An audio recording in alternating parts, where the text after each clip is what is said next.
নিজেকে শেখানো ও বদলানোর ব্যাপারে আজীবন সেই সকল শিশুদের মতো হওয়াই মঙ্গলের, যারা নিয়মিত কিছু না কিছু নতুন শেখার চেষ্টা করে, না পারলেও বারবার চেষ্টা করে, আর চেষ্টা করে বলে শেষ পর্যন্ত তা অর্জন করে ছাড়ে। আসলে এ সকল শিশুদের মাঝে যা পারে না তা পারতে হবে, এরকম আগ্রহটা বিশেষভাবে লক্ষণীয়।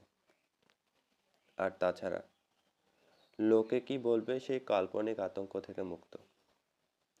এ দুটি স্বভাবের কারণে এ সকল শিশুদের মাঝে উন্নতিটা যতটা না লক্ষণীয়, প্রাপ্তবয়স্ক অধিকাংশ মানুষের বেলায় ততটা কখনো নয়। খেয়াল করলেই দেখবেন অধিকাংশ মানুষ নতুন করে শিশুদের মতো চট করে কিছু শিখতে পারে না।